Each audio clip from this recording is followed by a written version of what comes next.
Once I had the opportunity to listen to a very interesting story about how the Swiss bureau Basler&Hofman was preparing a renovation project for a square near the train station in Bern.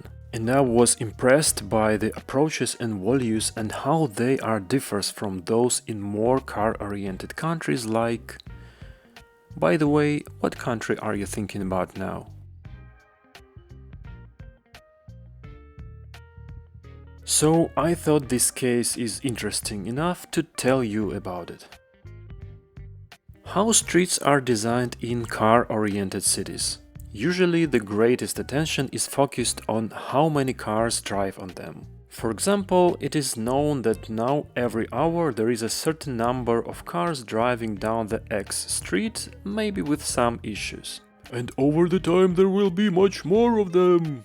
So after all the simulations and reconstruction, there will be more lanes for cars to let drivers move as quickly as possible and not create traffic jams. Well, in real life it doesn't work like that, but it is a topic for another video.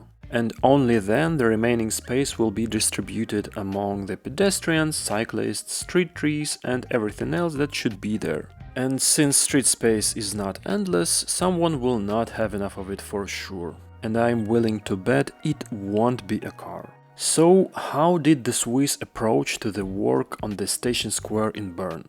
Well, okay, maybe it's not a square in general, but more like a street's intersection. First of all, they've prepared a whole bunch of different options from leave everything as it is to make the square pedestrian, and compared how much better or worse each of these options is for different users – pedestrians, cyclists, drivers or public transport passengers. Of course, they've also made computer simulations of each option, but their results are more advisory than decisive because, as they said, in real life everything can work completely differently than in a computer model, so its result should be treated critically. And, by the way, not only the traffic but also pedestrian flows were modeled.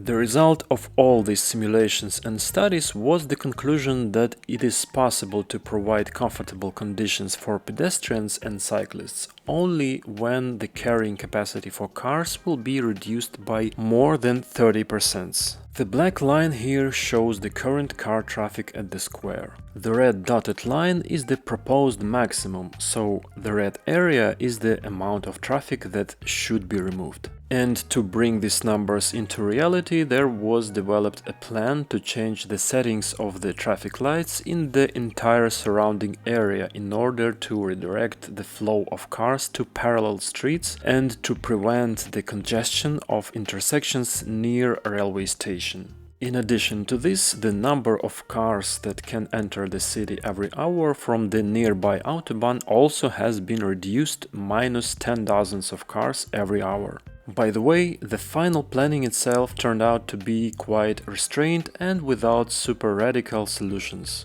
Less car lanes, wider sidewalks, but still no trees. Well, as for me, there is a room for some more improvements.